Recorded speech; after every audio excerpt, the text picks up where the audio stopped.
Já, velkomin að Rauðaborðinu í helgispjall. Það hérna kjaraviðræður í gangi og það mikil spenna þar. Það nú fyrir verkamenn að vinna hérna í húsinu okkar. Þeir ætla nú að leggja niður vinnu og með verum að senda út þáttinn. Kemur í ljós hvort þeir gera það. En til að ræða stöðuna hingað komið Ragnar Þór Ingólfsson, blessaður. Takk fyrir. Velkomin aftur á Rauðaborðinu. Þetta svona erfitt að ráða í þetta. Þú hefur verið inn í karphúsinu.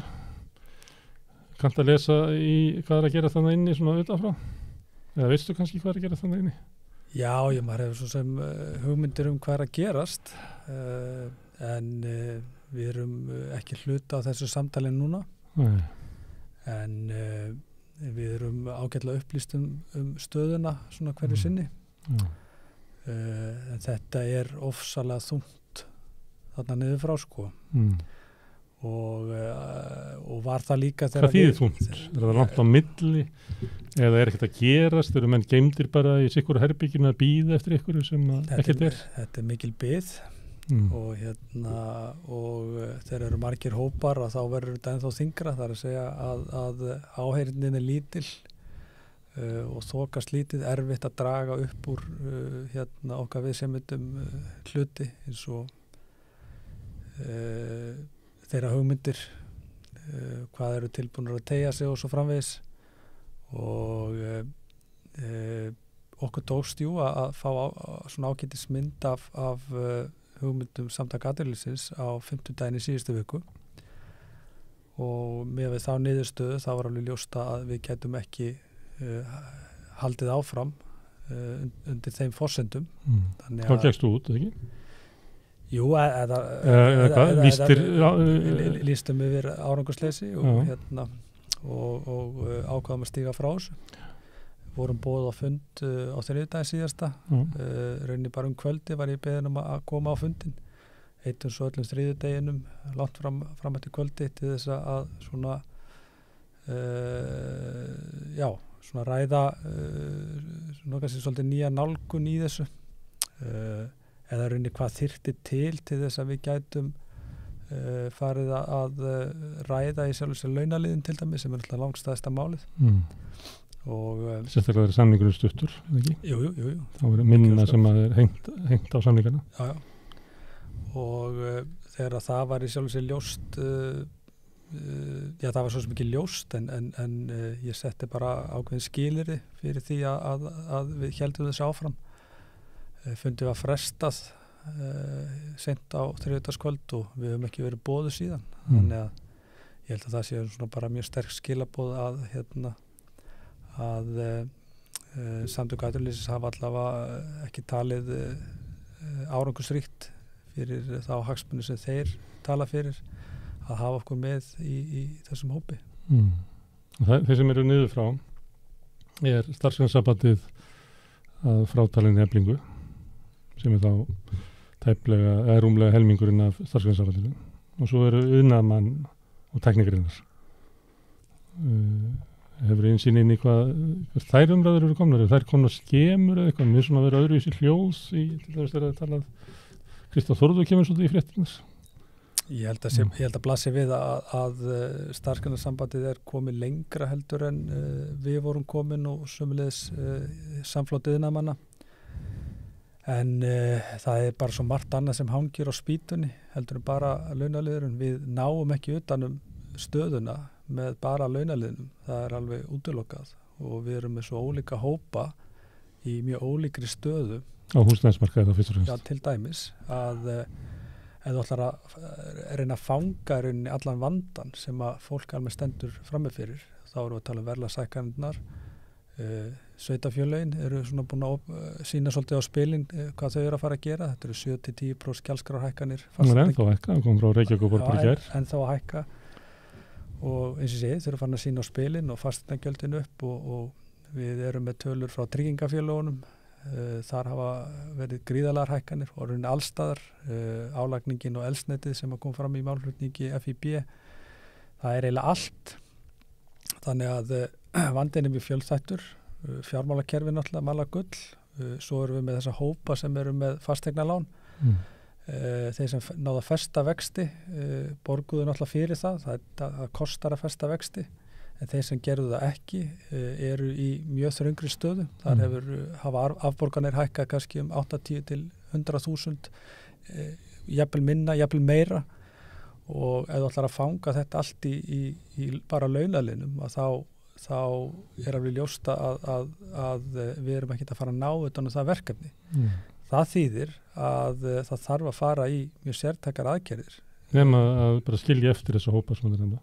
Annarkvæmt að skilja það eftir, eða fara í mjög umfangsmiklar aðgerðir að hálfu stjórnvalda sem að nær að hjálpa okkur að ná utan framfærsluvandan hjá þeir sem að hafa lent verst í þessari stöðu.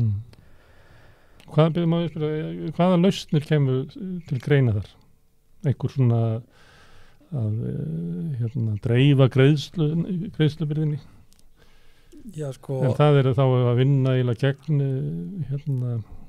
því sem að Seðlabankinn ætlar að ná útvaxta ekkurni. Hann ætlar að þrengja raunverulega að kaupmætti, þrengja ráðstöfunartekjum, draga úr getu fólks til að segja það. Já, hann er að gera það algjörlega vitlausum enda vegna þess að hann er að þrengja að hópunum sem að máttu alls ekki við því að láta þrengja að sér og eins og hefur komið fram í umræðinu og orðræðinni að það sé gert þá í rauninni til þess að slá á neyslu þeirra sem eru efnameiri og eru kannski með frekar lága skuldbindingar og svo framvegis. Skiptir engum máli. En hann er raunverulega bara að þrýsta þeim í kaf sem að voru að drukna. Það má alveg segja það, já. En hvað geta stjórnvöld gert? Ég nefni það því að þetta er svona átt þetta býta vexlinir. Hvað er það sem að stjórnvöld geta gert sem eru að taka bitið af vaxtatæki Seðlabankans?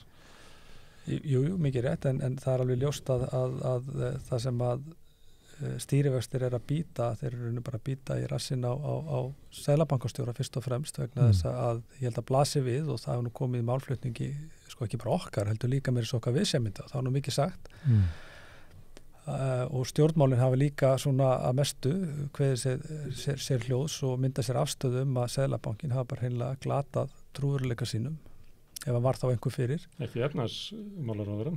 Nei, ég er að segja að stjórnmálin að mestu og við getum náttúrulega tekið bara náttúrulega sjálfstæðisflokkin út fyrir sviga í þeim efnum, þó hafa einhverju þingmenn sjálfstæðisflokksins gagnrýnt þetta harðlega og þannig að eins og ég segi, trúveruleiki Seðlabankans ef hann var þó nokkur að hann er algjörlega fókin út í veður og vind, hann var búinn að kasta boltanum til okkar og það var hafin ákveðin vinna og við þurftum einfaldlega að taka Seðlabankan eða hans markmið og svona hans leiðsögn og rauninni henda út í hafsauga ef þetta er orðað þannig.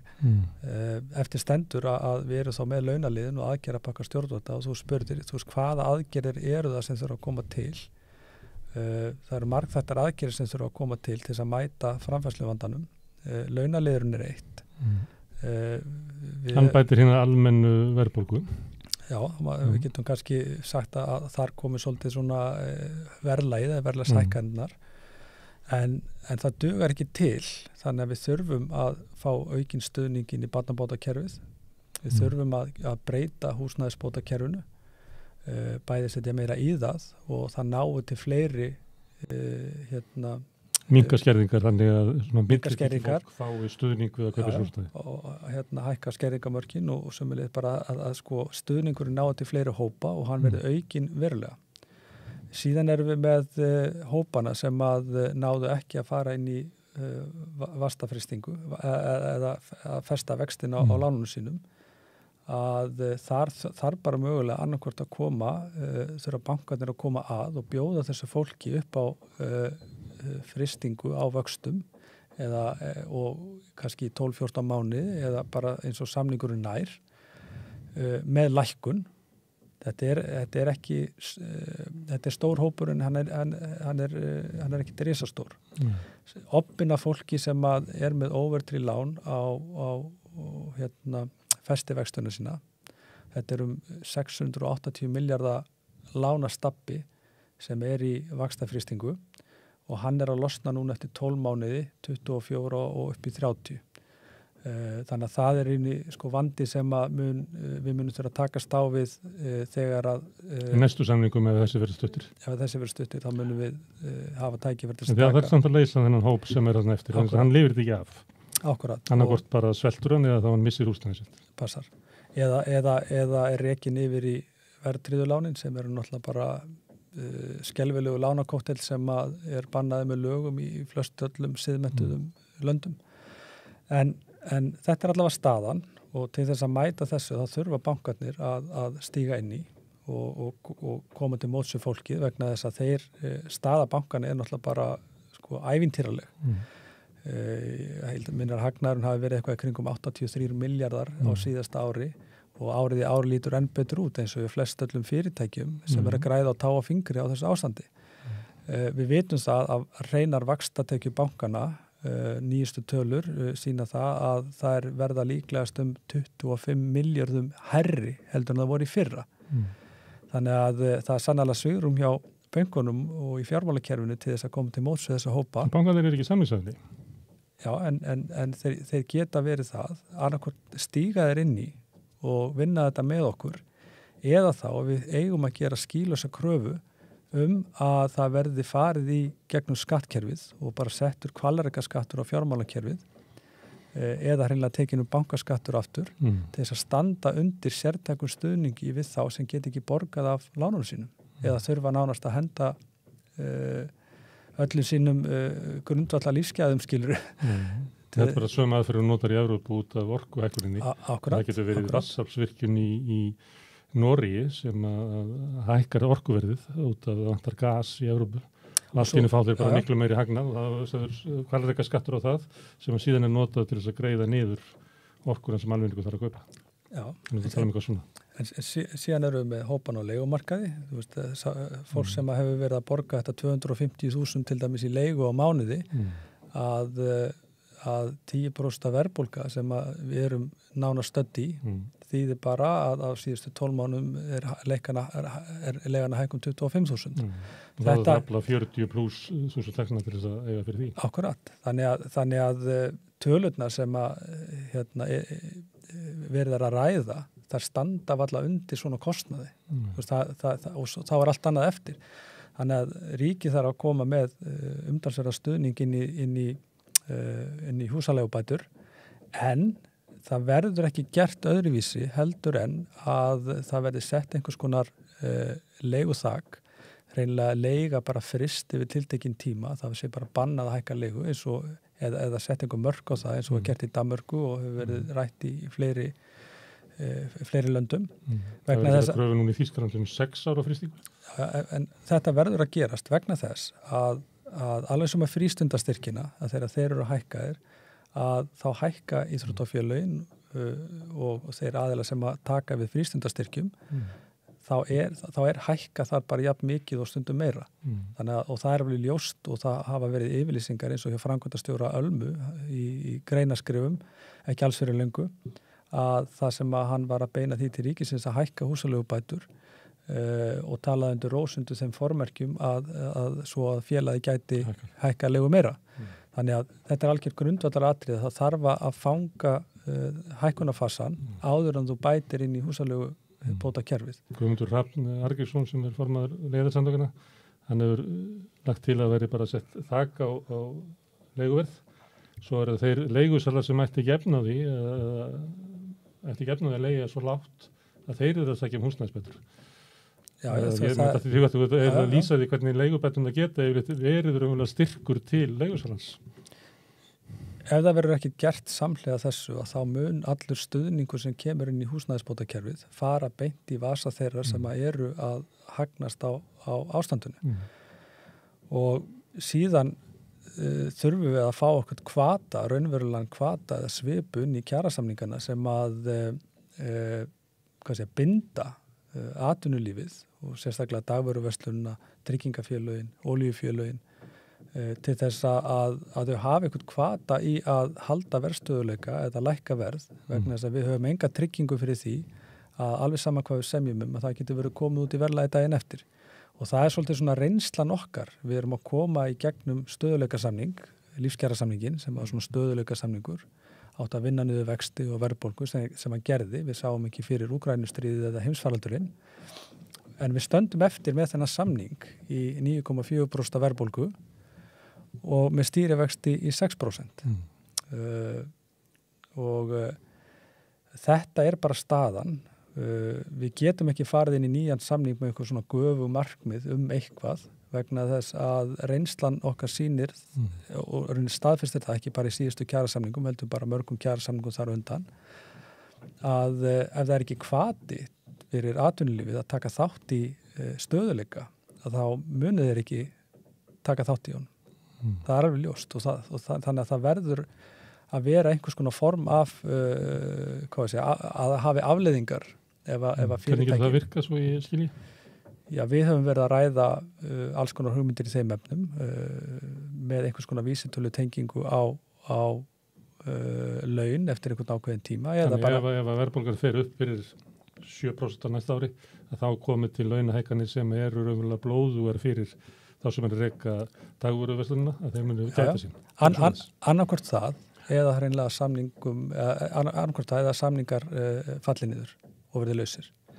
Engin endurskoðunar ákveð, enga forsendur nefndir vegna þess að vandamáli með síðustu samningar sem hafa verið gerðir allavega hér frá hruni, sem ég hef verið þáttakandi í, að þá hafa verið forsendu ákveði, en það er alltaf einhver gulrót í endan.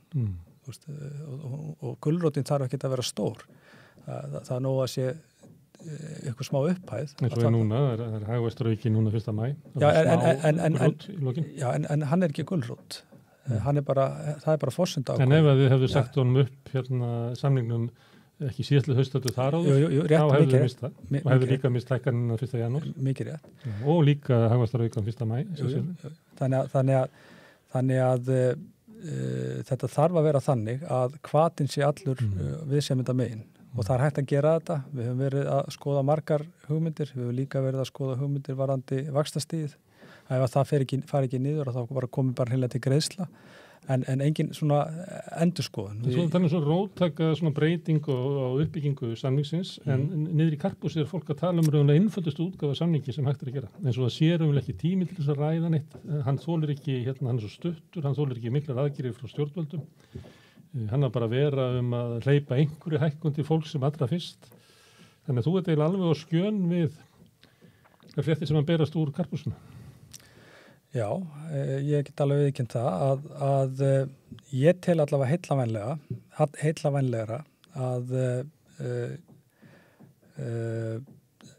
að hugsa þetta svolítið á breiðari grunni heldur en að flýta sér vegna þess að það getur alveg orðið okkur dýrkeypt að flýta hækkunum eða drífa sig að þessu, gleyma svolítið sögunni og reynslunni og setja ekki nægilega girðingar inn í samningin eða krefjast þess að fá nægilega girðingar inn í samningin þannig að hann árangurinn verði meiri og það er það sem ég hef áhyggjur af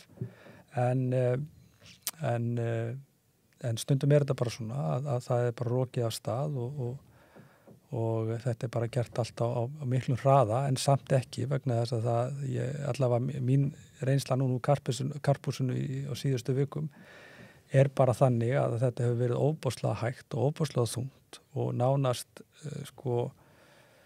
með ólíkindum erfitt að ná nokkur sköpul hlut upp úr samtökum atvinnulífsins, hvort sem að sé svigrúm eða hvað sem við getum kallað þetta. Þetta er eiginlega bara búið að vera hálfgerð farsi. Maður horfir á þetta svona utanfrá að þá finnst manni vera eins og að nota jólin, að það verður að slemma fyrir jólin til þess að koma einhver launahækkun. Og jólin er oft notuð að drífa þetta fyrir jólin því að þú gerir ekki fyrir jólin þá gerur það ekki fyrir í februar eða eitthvað þannig það er oft notuð sem pressa og það sem virkað á mann er að samtök atvinnulífsins liggir á að klára samninga vegna þess að það streyma út úr hagkerfinu svo góðar fréttir sem stangast á við upplægi hjá þeim að það sé miklu óvissutímar að við sem nýkomin út úr COVID og að stríði í Úkraínu hafi haft neikvæðar afleiðingar á efnahagslífið. En síðan koma upplýsingar sem að benda núna til þess að þessi saga bara stenst ekki. Jú, ég er nú reynt að vekja svolítið athygli á þessu og við erum til dæmis í VR að undirbúa heilmikla kynningu á því hvernig staðan í atvinnulífinu raunverulega og það gríðarlega óvissa. Gríðarlega óvissa og hún vegna náttúrulega heimsfaraldusins og hún vegna stríðsátaka í Evrópu og allt þar fram í göttunum og hún vegna stöðunar. En óvissan hún ekki á fyrirtækjunum. Hún hjá fólkinu í landinu. Gríðarlega óvissa. Og það alltaf talað eins og þessi óvissa sé í atvinnulífinu og hjá fyrirtækjunum. En ef við greinum stöðuna, við keyptum gögn frá Creditinfo stöðu 13.900 fyrirtæki í Íslandi til þess að fara dýpra í greiningu, vera ekki bara að taka skráðfélög í kauphöllinni eða bara stærstu dagvörufyrirtækin. Við vildum fá svona meir og dýpri innsýn inn í stöðu atvinnulífsins. Og það alveg ljóst að þegar við greinum stöðuna og það búið að taka út úr þessum gögnum einhver eignarhaldsfélög og kennitölur sem með kannski undir 10 milljónum í veltu og svo framvegis og stilla þessu upp eftir stærðaflokkum fyrirtæki og atvinnugreinum að þá koma bara mjög athyglisverðar tölur í ljós að það við höfum heyrt söngin að það sé lítil og meðalstór fyrirtæki sem að blæða og þessi svona á hinsegin og óvissan og allt þetta tal að staðreyndin bara allt önnur og þetta eru gögn sem eru bara tekin úr ársreikningum fyrirtækja sem skilað inn til Creditinfo og svo erum við búin að vera að greina ársluta uppgjör fyrirtækja sem hafa skilað núna fyrir árið 22 og staðan bara svo að árið 2021 bara eitt af því besta sem við höfum greint og séð bara í öllum okkar gögnum nokkuð tíman, allar atvinnugreinar allar stærðir fyrirtækja, lítil, meðalstór þetta allt nánast fordæmalaust. Og skráðufélögin verða að birta ársluta uppgjör og þar kemur í ljós hjá þeim sem það stærstu fyrirtæki. Metafkoma 2021 30% meiri hagnaður heldur í fyrra. Já, og árið í fyrra var metár og árið í ár lítur ennþá betur út. Alveg sama, útflutningsgreinarnar 25% hækkun á fiskverði, 60% hækkun á álverði. Já. Og ef við sjáum bara launakostnað sem hlutfall veltu bæði hjá stóriðinni og síðan útgerðinni að þar væri hægt að hækka launum 50% og það sagði ekki högg á vatni. Það sagði ekki högg á vatni. En auðvitað eru til, þú getur alltaf fundið jaðardæmin fyrirtæki sem eru ekki aflögufær og þú getur alltaf fundið jaðardæmin alveg svo kannski að það fyrirtæki bara fara á hausinn alveg svo með fólkið í landinu kannski að það fyrirtæki bara fara á hausinn af því að við getum ekki haldið á lífi fyrirtæki sem getur ekki borgað fólki laun. Já, það bara valilt sjónarmið en alveg saman með fólki að það auðvitað eru fjölskyldur og fólk í okkar samfélagi sem hafa það bara mjög gott en við náttúrulega bara, þetta okkar tæki ef við þyrftum að semja fyrir hverja einustu atvinnugrein að öllu jöfnu væri einhver atvinnugrein sem stæði illa og önnur stæði betur og við værum að semja þannig en núna þetta þannig að þetta bara stendur allt vel og ég man aldrei eftir því að við höfum náð tímabilum þar sem að við höfum verið að greina, við erum að mínu mati færustu greinendur landsins í okkar röðum hjá VFR bæði hagfræðing og tölfræðinga og aðra sérfræðinga að við höfum aldrei séð stöðu þar sem að allt í svona blússandi góðari og ég kalli það bara góðari vegna þess að við höfum bara aldrei séð þetta áður og síðan nýja mann aðsins var hagvöxturinn á Íslandi 7,3% en hann fyrir líklega yfir 9% á þessu ári. Já, þetta það sem að við stöndum frammi fyrir. Síðan erum við niður í Karphúsi að ræða við fulltrúa samtaka atvinnulífsins þar sem að einhver megin ekkert til skiptana fyrir fólki. Það bara, óvissandi þeirra. En þeir segja síðan við okkur og þeir hafa bara gert það bara fullum hálsi að fyrirtækin hafi leikandi efna á þessu. Þeir hafa bara svo miklar áhyggjur af verðbólgunni og vöxtunum. Vil ekki hleypa út hækkuninni. Já, það alltaf eitthvað sem notað. Nú það óvissa, en óvissan okkar, fólksins. Þannig að þetta eiginlega ótrúlegt að hlusta á hann málflutning og dapurlega kannski öllu að ég var nú að fundi með forsætisráðherra 50. morgunin líklegast í síðustu viku var það ekki þegar við vorum búið á fund þar eftir að Seðlabanki hækkaði stýrivexti og þar var einmitt þessi söngur og þessar möndrur að það væri svo mikil óvissa og það láti að því liggja að þetta sé í atvinnulífinu og að óvissin sé svolítið þar og við þurfum svolítið að finna einhverja lausnir en það er engin óvissa í atvinnulífinu og það er þetta sem við þurfum að geta sagt sko fólkin okkar þarna úti að við verðum að geta sagt fólkin okkar frá því hvernig hlutinir eru raunverulega og þeir eru búið að læsa það niður í karpúsi og það verið að þjarka hluti sem að eru einhvern megin sko ég orðaði þetta nú í viðtali við Kjarnan bara hreinlega niðurlægjandi fyrir mann að vera að ræða við fulltrúa atvinnulífs þar sem að smjör drýpur á hverju strái og staðan aldrei verið betri og aldrei verið sterkari að áheyrnin sem við erum að fá er bara, eins og sé, hún er bara hálf niðurlægjandi því miður. En þegar þið talið við hérna fulltrúa fólks sem að raunverulega tekur upp mötturina frá samtökum atvinnulífsins, er það ekki líka? Jú, en við á þessum fundi með forsætisráðherra þá fórum við yfir einmitt þessa stöðu og ég einmitt fór yfir það sem við höfum verið að greina og náttúrulega fleiri og fleiri, þetta er nú svo sem ekki geimvísindi að greina hvernig staðan í atvinnulífinu er en ef við tökum þetta saman að það er alveg sama hvað þú segir að eftir fundin þá er viðtal við forsætisráðherra það sem að sko sömu möndurunum er haldið á lofti. Þannig að við verum að gæta atvinnulífinu út af óvissu. Já, eða þú veist, það er náttúrulega talað í kringur hlutina, en þú veist, það talað að þú veist, heimsfaraldun og stríðsátökin og óvissuna og svoleiðis, eins og það sé verið þú veist, að tala þannig eins og þetta sé vandamál fyrirtækja, sem það er ekki. Og þetta er algjörlega öfugt við hvernig talað þetta í Evrópu. Það er talað framfærslu krísu og þá er átt við það að út á orkuverðinu og verðbólgunni þá hefur dregið úr kaup getu fólks og bitna sérstaklega á þeim sem standa verst. Kjaratölfræði nefnd var að senda skýrslu og það kemur þetta ágætlega fram. Það bara, atvinnulífið stendur bara frábærlega, allar hagtölur eru bara upp í loft. Vandamál á Íslandi á síðasta ári, sem þeir eru að taka, var 25% heimila sem ná ekki endur saman. Það er semst framfærslu krísan á Íslandi, það er 25% heimila. Og í stjórnmálum í Evrópu er talað þetta sem vandamálið.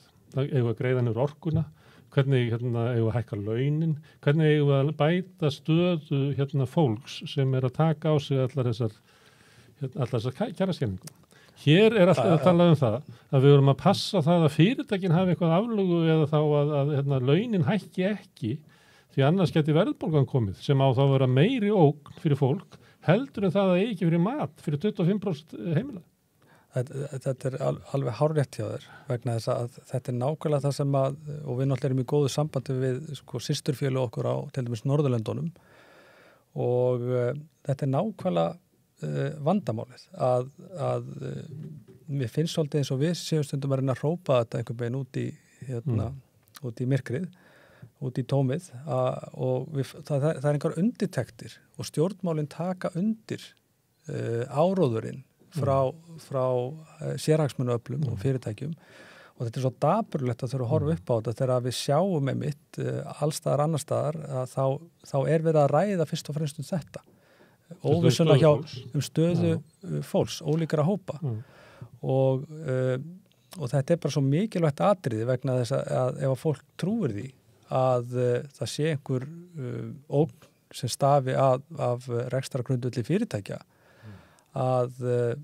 það trúir því virkilega að við séum í einhverju sama báti eða eitthvað slíkt að þá er það á ábyrgð stjórnmálanna fyrst og fremst. Þau eiga að koma réttum upplýsingum til almennings hvernig staða raunverulega er og taka upp hanskan fyrir fólkið og það er góðæri, það eru vandamál, fólkið í landinu er að tapa stórt á þessu ástandi en það er einhver sem græðir og stórgræðir á þessu ástandi og það eru fyrirtækin, það eru allar atvinnugreinar, alveg sama hvar drepið er niður, fjármálakerfið, við vorum að skoða greiningu á hvernig arðsemin og hagnaðurinn skiptist í okkar samfélagi. þar er vátryggingastarfsemi og fjármálafyrirtækin að taka svona obban af hagnaði landsins. Þetta eru fyrirtæki sem ekki að framleiða nokkuð skapaðan hlut, eru í þjónustu hlutverki við fólki í landinu, en eru að blóðmjólka það til síðasta dropa, bara því miður. Kannski er þetta eitthvað svona galli við íslenska stjórnmálamenningu að þú ert ekki ábyrgur stjórnmálamaður en þú takir undir svona harmakveinið frá samtökum atvinnulífsins og svona. Þetta er átakanlegt það þykir eiginlega bara betra, það þykir eiginlega smartara hjá stjórnmálafólkinu að tala þannig svona hljóma svolítið eins og Halldór Benjamín.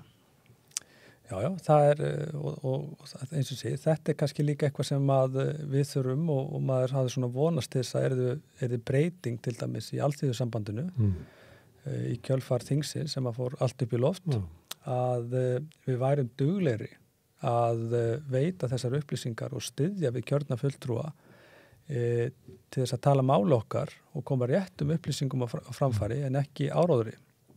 Þá komum við að því að þú komst við rauðaborðið stuttu fyrir aðeins í þingið. Þá hafður væntingar að verkalýðshreyfingin myndi mæta mjög öflug og kröftug til þess að geta komið raunverulega með kröfugerð byggða á okkur nýjum grunni og okkur nýja lausnir, saminuð starfsgreinasambandið með Eflingu inni, VR og verslunarmenn og iðnaðarmenn saman. Svo er væntingar það. Og það er bara mjög stutt síðan. En núna er starfsgreinasambandið niður í Karphúsi með fóstbróður þínum Vilhjálmi Birgissyni í forystu. Kristján Þórður og iðnaðarmennir svona einhvers staðar á þröskuldunum í Anderinu einhvern veginn. Þú ert einhvers staðar í bæ og Efling er bara einhvers staðar upp í Heiðmörk eða eitthvað. Það er engin samstæði þessu. Nei. Það er engin styrkur í þessu. Þetta er mjög slæm staða. Þetta er mjög slæm staða en þetta er bara staða sem teknaðist upp og þetta voru ólýsanleg vonbrigði að hreyfingin hafi ekki náð eitthvað beina þétta raðirnar og þjappa sér saman í kringum þetta ASÍ-þing og kannski undirstrika svolítið krísuna á vettvangi alþýðusambandsins og auðvitað er þetta raungera svolítið í stöðunni sem eru uppi núna vegna þess að ef að Þetta átöki sem voru í alþýðusambandsþinginu, það má sjá þau í þessari stöðu sem er núna. Að hægfara hlutin er niður í starfsgreinasambandinu, að ná samningu sem eru veikir til þess að veikja stöðu þína og Sólveig Rönn og Eflingar. Ef ekki að segja það að staðan, það má alveg heimfara stöðuna inn í alþýðusambandinu við það sem er að gerast núna í kringum samningaborðið. En við hvernig ég orða það? Ég get allavega orðað þannig að væntingar mínar til alþýðusambandsþingsins og þeirra verkefna þar og hvað ég vildi fá út úr þessu voru þess eðlis að ef við hefðum náð markmiðinu, náð að vera saminuð á þeim vettvangi, farið saminuð fram að þá hefðum við geta skrifað okkar eigin leikreglur sem að hefði ekki verið hægt að sniðganga. Við værum í allt annarri samningsstöðu í dag ef við hefðum, ef okkur hefur búið gæfa til að vinna saman og þetta raðirnar og komast á einhvern núllpunkt frá þinginu en svo fór sem fór og sömulegist líka það sem er að gerast núna að við erum með ólíka hópa og þeir eru ekki samstíga samflótt iðnaðarmanna og starfsgreinasambandið eru núna að ræða einhverja lausn niður í Karphúsi 2 stærstu félögin eru fyrir utan þessa vinnu og bara það eitt og sér endurspeglar og mun endurspegla niðurstöðuna sem að kemur út úr þessari vinnu sem að verður að vinna núna niður í Karphúsi. Hvernig þá? Mennar ef starfsgreinasambandið og iðnaðarmenn gera samning að það endurspegli það að VR og Eflingar fyrir utan? Nei, ég er að segja að niðurstaðan hver sem hún verður að hún mun alltaf endurspegla þennan klopning. Þú veist, ég ætla ekki að setja þetta þannig upp að þú veist, ég sé það mikilvægur í mínu hlutverki að ég geti verið þarna inn og gert eitthvað betur. En ég er sannfærður það að ef við værum öll saman að þá munum við ná betri niðurstöðu, alveg sama hver hún verður hjá starfsgreinasambandinu og samflótti iðnaðarmanna. Og ég ætla ekki að benda í einhver áttir eða segja hvort þetta sé einhverjum einum að kenna það öðrum. Þetta er bara því miður er þetta bara staðan og ég er mjög sorgmæddur yfir því að við höfðum þarna tækifæri, ekki bara endilega aðeins í þinginu, við höfðum líka tækifæri eftir aðeins í þingið að þetta raðnar og vera pínu skipulagri og fara svolítið samhendar í þetta en það var ekki niðurstaðan. Þetta eru jú ólíkir hópar með ólík markmið en það er engin ómöguleiki í því. Það er hægt að ná, það er til fullt að leiðum til þess að ná góðri niðurstöðu þó að markmiði séu ekki þau sömu en með samstöðunni hefðu við og munum við alltaf ná betri árangri. En þegar þú tala það að skiptir máli hvort að þessu verða með sem að það út af stærð vaffer og líka eflingar og svona afli eða það ólíkur lestur á því hvað mögulegt að fá? Nú reiknar maður með því að fólki sem maður vill semja og semja sem fyrst svo að fólki fá einhverja hækkanir sem allra fyrst meti það að staða sig einfallega þannig að þau verða að sætta sig við eitthvað lítið og hafa þessi stað skemmri samning og vonandi hægt að ná okkur meiru næsta haust. Þú metur að það sé hægt að ná meiru bæði frá fyrirtækjunum og stjórnundum. Ertu að tala um þessi bara ólíkur lestur eða eitthvað hægt eða felst eitthvað svona eins og stöðuafl í fjöldanum sem að vinnur hjá Vaffer og Efling? Ég hef engar sérstaka væntingar um það að ég geti komið og gert betur. Þú veist, sem stærsta stéttarfélag eitthvað slíkt. Nei, en að öll hreyfingin gæti náð meiri árangri heldur en fólk virðist vera að sætta sig við í dag. Að sjálfsögðu. Þú veist, ef að hreyfingin sundurleit og að reyna að ná árangur í einhverju lagi, þá verður niðurstaðan eftir því. Hún verður ekki eins góð. Ég held að það hlýtur að blasa við. En af hverju eru þau með svona ólíka stöðu? Nú að því að fótboltinn núna, við getum þannig ekki svona dæma því annar Vilhjálmur Birgisson vill leggja stífan varnarleik og pakka í vörn á meðan að þú telur vera möguleiki á að sækja eitthvað fram. Ég vil ekki stilla þessu þannig upp vegna þess að ég veit að félagi Vilhjálmur Birgisson hann vinnur að miklum heilindum og hefur hann metur stöðuna svona. Hann metur stöðuna með öðrum kannski hætti heldur en ég og ég veit svo sem ekki hversu langt þau eru komin en ég get bara ekki tjáð mig í rauninni hversu niðurstaða verður fyrir en ég bara færi bara upplýsingar um það og ég ber virðingu fyrir öllu því góða fólki sem og félögum mínum í hreyfingunni, þú veist, hvort sem það séu í Eflingu eða hjá iðnaðarmönnum eða starfsgreinasambandinu og Ragnar, ég heldur ekki að spyrja hvað það er rétt fyrir sig sko. Það er ólíkt mat á því þegar lagt af stað hvort að því að sætta sig við lægri hækkanir til þess að fólki fá eitthvað strax og í vonum að geta samið meira í haust eða eins og þú verið stilla hlutunum upp að það eigi að sitja slanna herra og stefna meiru. Þetta er bara ólík viðhorf og þið getið eru báðir að vinna að heilutu fyrir ykkar, þeir eru bara með ólík sjónamið og þess vegna klofnar á milli. Og ég það líka verið að þau sjónamið sem eru uppi líka að fólk þurfi hækkanir strax og það er náttúrulega bara sjónamið og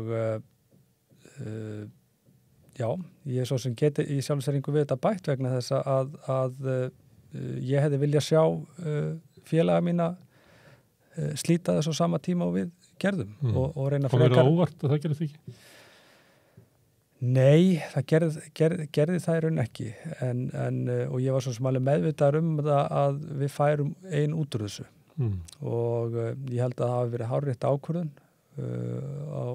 bæði á þeim tíma og líka í dag og við höfum bara nýtt tíman vel, gríðarlega vel í samninganefnd Vaffer. Við vorum að funda langt fram eftir kvöldi í gær og svona undirbúa næstu skref og það er náttúrulega bara kannski snýst fyrst og fremst það að upplýsa ekki bara fólkið okkar heldur almenningum stöðuna, reyna að því að ef að fólk þarf á einhvern tíma að taka upplýsta ákvörðun það hvort við eigum að fara og ganga lengra til þess að ná fram okkar kröfum að þá þarf það að hafa réttar upplýsingar til að meta slíkar ákvarðanir út frá. Það er ekki að meta hverju líkunar á því ná ykkur.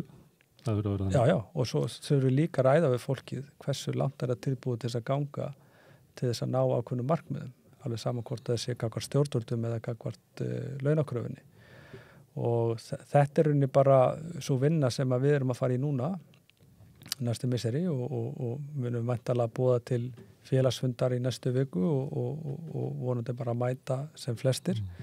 Við erum sjálfsögur ekki að fara við erum bara fyrst og fremst að upplýsa fólkið okkar hvað var í boði, hver markmiðin okkar og væntingarna voru og rökstíða það með tölum og gögnum sem að eru í sjálfu sér hafa ekki verið véfengdar af okkar viðsemyndum eða öðrum sem að við höfum Þú varst með fund í gær, ekki? Jú. Með þinni samninganefnd. Og hvernig hljóði henni? Það er bara mikil samheldni. Það er samninganefndin hjá okkur er búin að vera að vinna kröfugerðina. Þetta er búið að vera langur aðdragandi. Við skiluðum kröfugerðin í júní og við erum búin að vera í þessum fasa, ekki bara í einhverja 10 daga. Þetta er búið að vera síðan fyrir sumarfrí og samninganefndin, við erum búin að fara í og láta greina fyrir okkur allir þessu gögn og það er allir mjög meðvitaður hver staðan er og hvað hægt er að sækja og svo framvegis. Hvar tækifærin liggja til þess að ná utan vanda sem að við sjáum ekki fyrir okkur að launaliðurinn fangi. Þannig að það eru allir mjög samstiltir þar en við þurfum að koma þessum boðskap bara áfram og lengra og þannig að það er eiginlega, ég get alveg sagt það, að það er við erum algjörlega einhuga næstu skref og hvernig við ætlum að vinna þetta og það er engin ágreiningur þar inni og það er mjög gott að vinna á slíkum vettvangi það sem að þú ert með vindin í bakið en ekki fangið eins og stundum er þegar kemur að verkalýðshreyfingunni en þetta er eins og segið, þetta er staða sem við erum í. Þinn hópur, þitt félag, er til að fara í sína eigin leiðangur til þess að fá sín fram. Ef þarf, þá er það allavega vilji. Kann ekki söguna, hvað er langt síðan að VR hefur verið svona eitt í aðgerðum? Þurfum við ekki að fara á síðustu öld eða eitthvað? Þegar við fórum í eins sólarhringsverkfall árið 2019 að þá var það í fyrsta skipti í 30 ára sögu félagsins sem kom til þess og það var síðast 1988 en yfirleitt hefur nú VR verið í einhvers konar bandalögum oft með flóunum með eflingu með núna starfsgreinasambandinu, þetta eru bara allskins bandalög sem eru mynduð og er ekki heilug eins og sagði alls ekki heilug kveikna verða til eftir þörfum alls ekki heilug, við höfum verið í mjög góðu sambandi við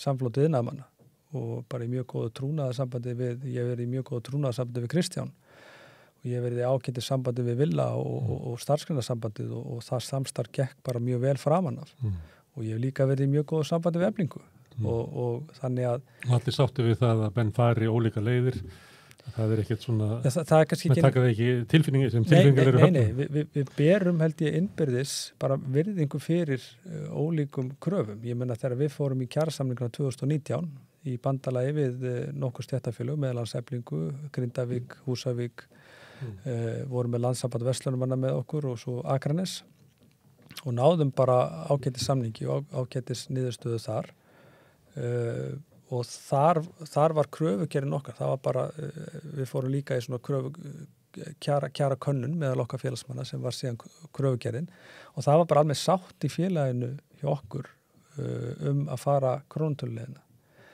síðan bara breytist það og núna er bara önnur áhersla, hún er á millitökjahópana og fyrir samningarna 2019 þá tóku 4.000 félagsmenn VR þátt í að móta þá kröfugerð fyrir samningarna núna þá erum 6.000 félagsmenn sem að tóku þátt í að móta kröfugerðina í gegnum kjarakönnun og síðan bara vinna hana áfram út frá þeirri niðurstöðu. Þannig að við erum bara með aðra áherslu núna en það er ekki það með sagt að við getum ekki unni með ólíkum hópum. Þetta snýst í rauninni bara það hvaða blokkir eða hvaða samstarf teljum við að skili bestum árangri fyrir okkar hópa og sé líklegast þess að ná þeim markmið sem við leggjum upp með.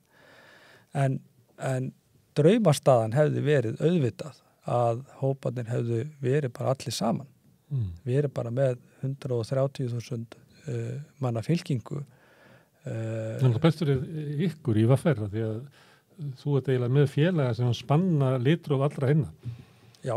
Það er eiginlega flóknara fyrir því að vera í einhverju bandalagi með Eflingu þar sem eru kannski bara 25% af félagsmennum þínu sem hafa sameiginlega hagsmuni með Eflingu. Svo er það kannski, ég veit ekki, 65% sem eru með svona millitekki fólk og svo ertu náttúrulega með fósturafganginn og fólk sem bara með há laun þarna efst.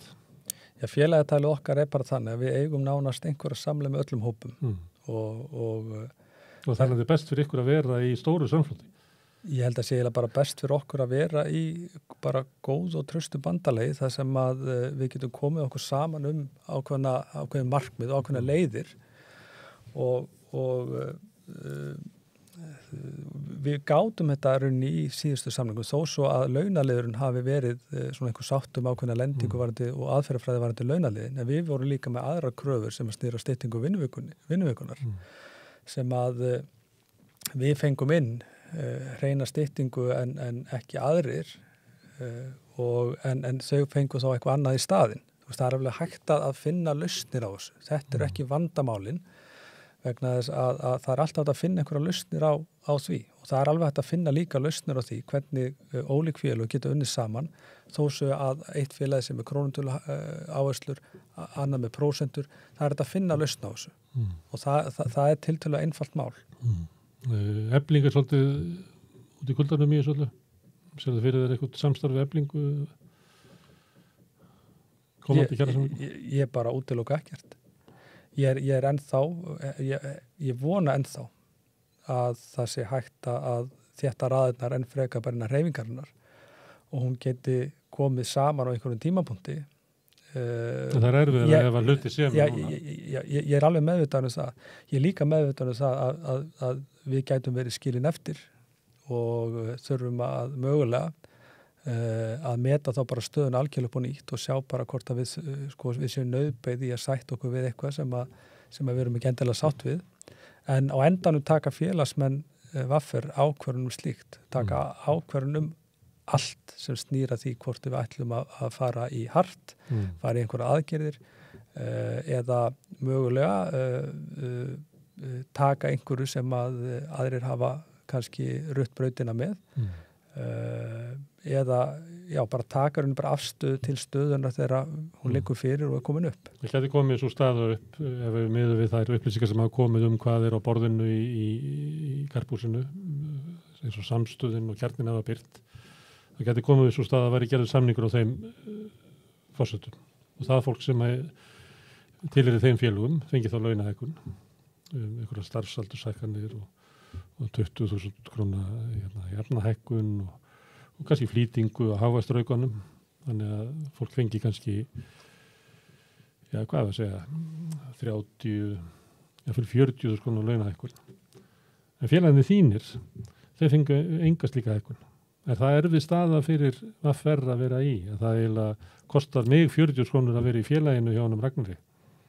Jú, þetta er bara nákvæmlega staðan að þá þurfum við að funda bara með okkar baklandi og meta það bara út frá því hvort að og að spyrja fólkið okkar að hvort að þetta sé og við þurfum hvort að það eða hvað við segja hvað er þið tilbúin að berjast fyrir er þið tilbúin að berjast fyrir meir og meta það líka, þú veist, hvað getum við gert betur með við þá stöðu sem upp er komin en hún er ekki komin upp þessi staða og ég bara Þegar þú veit eftir að fræða fólki það hver umhverju staðin er eða eftir að tala um þessa stöðu sem klemmuna sem ég var að tegna upp Sko, klemman er raunveruleg og hún alltaf blasir við Hún gæti orðið bara hún gæti orðið, hún blasir við þessi klemma að við verðum bara einfalda nauðbeið til þess að ganga inn í eitthvað samkomulag en ég ætla ekki að taka ákvörðun það hvort að það sé eitthvað slæmt eða eitthvað gott þú veist, það er bara, ég hef enga forsendur til þess að taka afstöðu til eins eða eins vegna þess að ég veit ekki hvað er á borðinu ég veit hvað var á borðinu þegar að ég gekk frá borði og það var, eins og ég segi, það var bara Það var svo lítið að þú gekkst frá borði, það segir sig sjálft. Já, það var bara, sko, með við stöðuna í atvinnulífinu og með við stöðuna hjá fólkinu og það var bara niðurlægjandi að þurfa að setja undir því að mikið lengur að fá þarna einhvern ramma utanum þann vanda sem að við erum að reyna að leysa sem að var bara algjörlega óásættanlegur og ég sé ekki eftir því en ef að fólki þitt, þetta stendur fram með fyrir þessu, að sætta sig við að taka þær hækkanir sem að starfsgreinssambandið samdi og sem að formaðurinn vill til að vera oflítið. Ég ætla ekki að, sko, þá kemur á mótið að því að samlingur svo stuttur. Er það ekki skárra að taka hann 40 skall og svo bara gerum við eins og Villi segir og förum og reynum að semja aftur í september? Eða hver er valkosturinn að fara, ef fari eitt í harðar aðgerðir, getur ekki 2-3 mánuði, samtöku atvinnulífsins og stjórn og Seðlabankinn njóta þess öll að sko frista Ragnar úti? Það er sem minnst við hann? Það er þetta staða sem getur teiknast upp, en eins og sé, ég bara tami með þá reglu að vera ekki kannski að fabulera á mikið eða hugsa mikið hvað ef og verður, heldur svona reynir bara að fylgjast bara mjög vel, verið í góðu sambandi við mína félaga og auðvitað er maður að hugsa nokkra leiki fram í tíman og maður er að velta því fyrir sér hvernig staðan og hvað er að gerast niður í karphúsi og og ef það kemur einhver niðurstaða þar, gæti verið í kvöld, gæti verið á morgun, gæti verið í næstu viku, gæti runni bara orðið svo staða að félögin sem það er að reyna ná samningum, labbi bara frá þessu og þá held ég að skammtíma samningur sé sjálfkrafa úr myndinni og það verði farið bara í alluga lengri samningi, annarkvort í janúar eða bara hreinlega farið í eitthvað svona sameiginlegt átak. Þetta eru svo margar stöður sem geta teiknast upp að eins og staðan er núna að þá er ég bara einbeita mér að því verkefni að upplýsa fólkið og það er bara er vinna sem við höfum verið bara á fullu núna síðustu daga. Við setjum ekki inn á skrifstofu hjá okkur að bíða þetta að símir hringi. Við erum að vinna. Og þú með síma með þér, eða eitthvað sittir ekki. Gæti ykkur hringt núna og beðið að koma niður í karphúsið? Hann er búin að hringja nokkru sinnum og það getur vel verið að það sé eitthvað að gerast en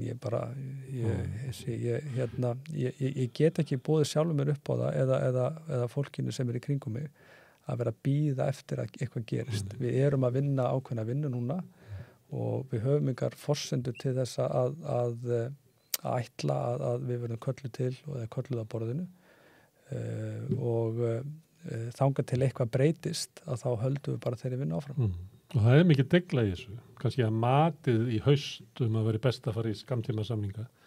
En kannski eru komin tíðindi sem að kannski draga úr því, að kannski að þú sagðir að það gæti gæst að ef að félögin sem er í karphúsi núna gengi frá þessu að þá gæti komið aftur krafa langtíma samning aftur inn á borðið. Þannig að þetta er svolítið kvik staða. Hún er það og en sko... Eins og sást til dæmis með vaxtahækkuninni að hún bara eiginlega hristir upp í öllu. Já, það bara þessi jafna fór út úr dæminu og en það sem að kannski er svolítið sérstætt í þessu sem sýnir rauninni bara styrk og hversu okkar viðsemjendur eru klókir og hversu mikla rauninni undirbúningsvinnu og hversu mikið klókind eru í þessu að allt tal skammtímasamning kom ekki úr okkar röðum. Þetta byrjaði að koma frá samtökum atvinnulífsins. Þessu er síðan plantað á réttu staðina, bæði í stjórnmálunum, í bara talsmönnum, sérhagsmannaafla, hvar sem þeir eru, hvort sem það sé inn í bankakerfinu eða hér eða þar, inn í stjórnmálunum á hárréttum stöðum. Allt inn að byrja Bjarni Ben að tala skammtímasamning og einhverja hóflegar hækkanir til þess að vera hér stöðuleika, þú veist að maður heyrir allt inn í sömu möndurinn koma á óleiklegustu stöðum. Það er sama liði, þetta er sami... Ég veit það. Þess að það kallar kolkrabbi, sko, þetta er maður arma neitt haus. Þess að þeir eru að tala um þessu klókindi og áður og veist af að þá fer það að heyra þessar möndur úr eigin röðum. Það var aldrei vilji samninganefndar VFR að fara í skammtímasamning og það var aldrei markmið, held ég, neinstæðir í hreyfingunni að fara í eitthvað skammtímasamning. Þetta bara gerist að því að þetta gerist út af því að þessi er plantað og áður við vitum af að þá er bara alltaf komin einhver bara staða þar sem allir eru farin að tala um skammtímasamning og það þurfi einhver meginn að klára það bara strax og ég skil vel stöðu fólks sem að er í brýnum framfærsluvanda að það sé kærkomið að fá hækkun fyrir jól en mín skoðun er bara einfaldlega svo að við getum ekki selt slíka hugmyndafræði fyrir hvað sem er. Við þurfum að horfa á stórumyndina og stærra samhengi en auðvitað þurfum við líka að taka tillit til aðstæðina en við megum ekki selja það fyrir hvað sem er. Og þið finnst að hreyfingin, verkefnishreyfingin, eigi að geta haft þetta afl sem að Samtök atvinnulífsins hafa með því að planta svona hugmyndum þannig að það holdgert í samfélaginu. Þið finnst það bara að vera eiginlega langt í það að þið séu eiginlega með sama styrk. Það var mitt markmið meðal annars með framboðum mínu til forseta ASÍ var að þessi stað er engum að kenna. Þetta er bara spurning um aðferðafræði og hugmyndafræði. Það er einhvern svona styrk, þetta er eins og ég er ekki ensku verið að sagt en eitthvað þetta leikandi eða þeir eru leikið. Það er svolítið þannig eins og SA er leikandinn en ykkur er bara leikið. Þetta er svolítið svoleiðis og að eiga við hreyfingu sem er óskipulögð og sundurleit er léttur leikur fyrir svona skipulaða maskínu eins og auðstéttin er og en það er ekki öll von úti. Ég gæti augljóslega ekki verið í þessu starfi ef ég hef ekki trú á því að okkur takist að styrkja okkur og skipuleggja okkur og þétta raðirnar. Ég hef alltaf þessu óbyrjandi trú á því að þetta sé hægt og ég ber engan kala til eins eða neins. Þetta er bara staða sem er komin upp og hún er engum að kenna. Hún getur alveg verið mér að kenna eins og okkur öðrum en við, það er við sem erum ekki að þétta þessar raðir. Það eru við sem erum ekki að horfa á stóru myndina, skipuleggja okkur, dreifa verkefnunum. Það er mikið að gríðarlega öflugu fólki sem starfar með hreyfingarinnar. Veikir stöðuna og dregur úr möguleikum á því að þið getið sótt inn hækkanir og bætta stöðu fyrir fjölda túsund. Ekki bara hækkanir heldur líka bara það sem er að gerast bara hjá löggjafanum. Það er ekkert sem er að gerast þar sem að er einhvern veginn fyrir fólkið. Öfugt við öllunni lönd og þetta er eiginlega bara ég þreytist bara ekki á að nota þetta orð að staðan í íslensku stjórnmálum og hvað ég segja, staða verkalýðshreyfingarnar sem þrýstiafl inn í stjórnmálin er bara, ég þreytist ekki á að nota þetta orð, hún er niðurlægjandi og hún þolir engan samanburð við sérhagsmunaöflin, hún þolir ekki samanburð vegna þess að hann er bara afskaplega vondur sá samanburð. En það er ekki fjölmiðlum Þið eru spurð með öðrum tón og það er sagt frá fréttum. Hefur þið sagt frá fréttum út frá forsendum Samtaka atvinnulífsins? Þetta er þess að þið séu eyðileggja samningana með kröfum. Við komum með kröfur. Við vorum með sturlaða kröfur. Við vorum með sturlaða kröfur í síðustu samningum og það var búið að mála þannig upp að þetta kolbrjálaða fólk gæti aldrei landa samningi. En við gerðum það þó og ég held að samningunum hafi verið að mörguleiti verið ágætur þó að hafi farið sem fór, alveg sama hvernig við hefum samið, við höfum alltaf lent í þessari stöðu en þannig að verðbólgunum vaxtahækkanina síðustu 12-15 mánuðum. En þetta kennir okkur líka, þetta kennir okkur að við þurfum að hugsa aðeins út fyrir boxið og við þurfum að koma með nýjar hugmyndir. Þetta er bara þegar er sótt að kjörum vinnandi fólks og bara þá er það gert með ákveðnum klókindum og bara eins og vatnið, það bara með finnur sér alltaf eitthvað farveg, þannig að þú þarft alltaf að vera á tánum til að finna nýjar og nýjar aðferðir til að skrúa fyrir hvað ég segja þessa stöðugu ásókn í stöðu ásókn auðvaldsins á kostnað launafólks. Þetta er gert með svo margvíslegum hætti. Þetta er gert í gegnum lánin okkar, í gegnum húsnæðismarkaðinn, skattkerfið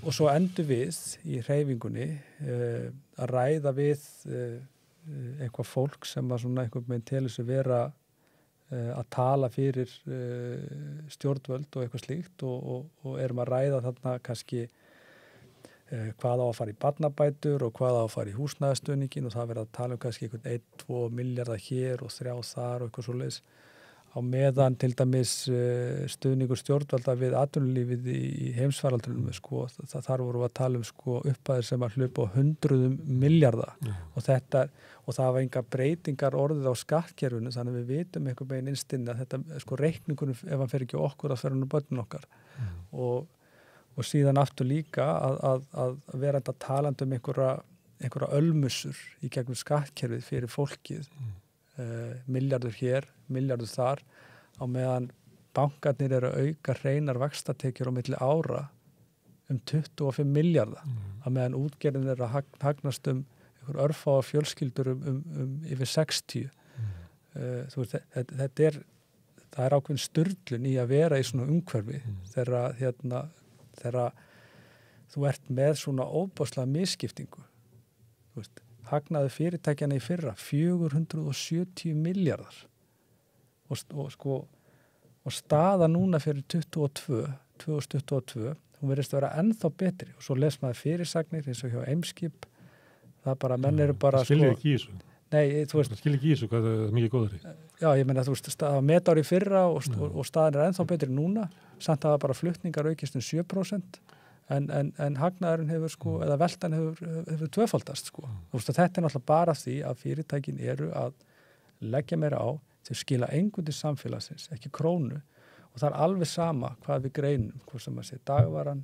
tryggingafélögin, olíufélögin, þú veist þetta er bara, þetta er súralist að mörguleyti og svo er óvissan svo mikil að það er ekkert hægt að gera. Það verður alltaf verið óvissa og óvissan verður alltaf til staðar en það er einhver að græða á þessu, græða á tá á fingri og það eru fyrirtækin og það er atvinnulífið, það eru útflutningsgreinarnar, það er allt, það er bara sturla góðari en fólki tapar eins og svo ofta áður. Eitt sem að þið verður að tala um svona ólíka stöðu. Ég held að ég nú gamall blaðamaður, þannig að kannski ekki að marka mig. En ég held að svo aðferð sem að verkalýðshreyfingin hefur byggt sig undir að hafa samninga alla í einhverju svona leynd og það sé svona eitthvað óljóst og menn lappin í eitthvað hús og svo koma með eitthvað tilbaka og segja já við náðum bara þessu. Ég held þetta skaði samningana. Ég held að það sé miklu betra fyrir verkalýðshreyfingun að tala bara opinskátt.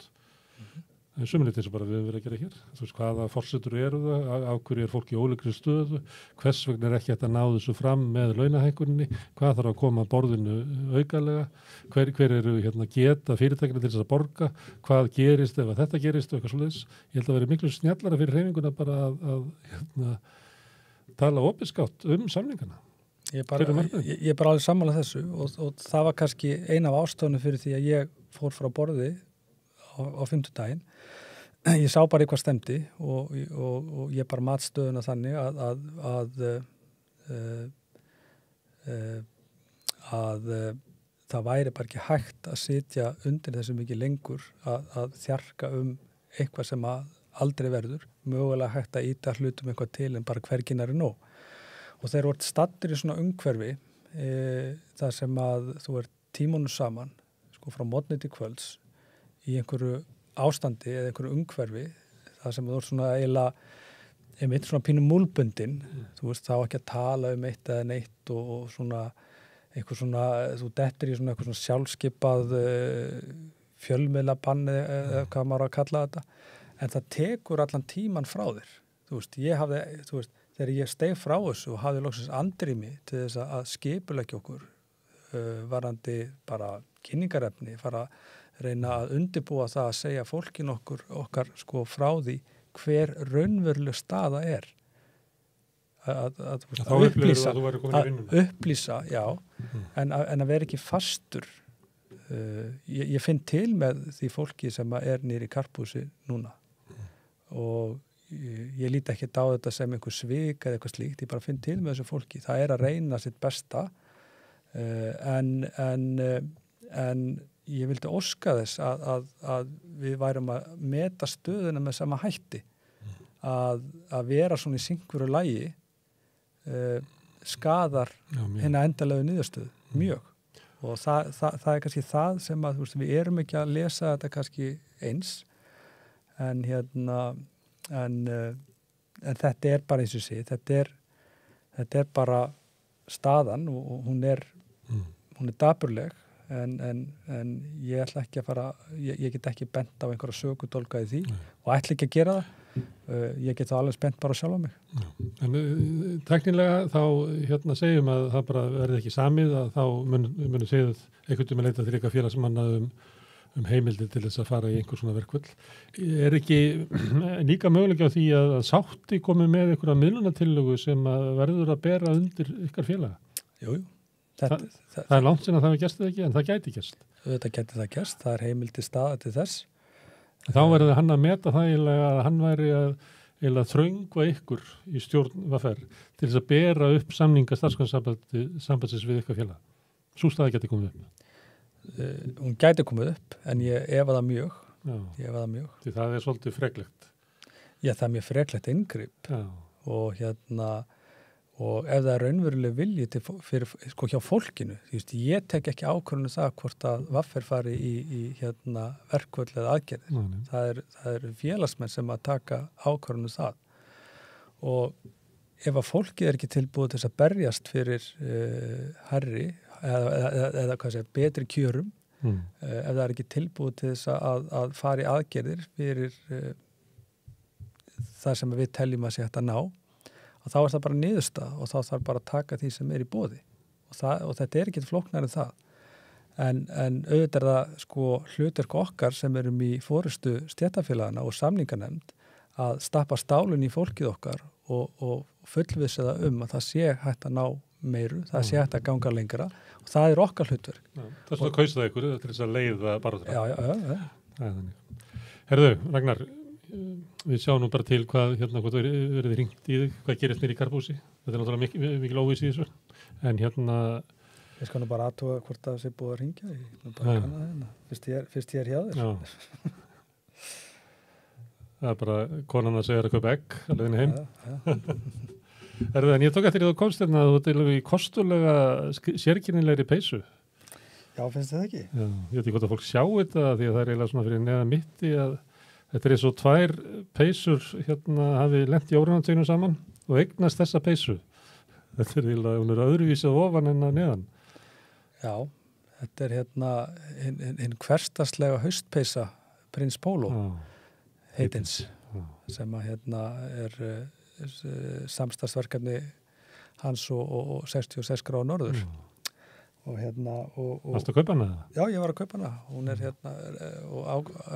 ágóðin eða ágóðin að andvirðinu rennur í minningasjóð hans og ég sem sannur breiðeltingur klæðist henni með stolti og minningu góðan dreng. Úr breiðeltinu? Úr breiðeltinu. Þetta er nefnilega, hún er svolítið líkonum, þessi peysa. Þetta er svolítið... Þetta er algjörlega hann. Þannig að hún talar alveg sterkt til mín eins og flest allt sem hann gerði. Herðu, kæra þakkir og lifið breiðoltið. Ég þakka Ragnari fyrir að koma hingað, ykkur fyrir að hlusta og segi góða helgi. Við sjáumst aftur á mánudaginn klukkan 8. Þá höldum við áfram að fjalla hér samfélagið við Rauða borðið. Góða helgi.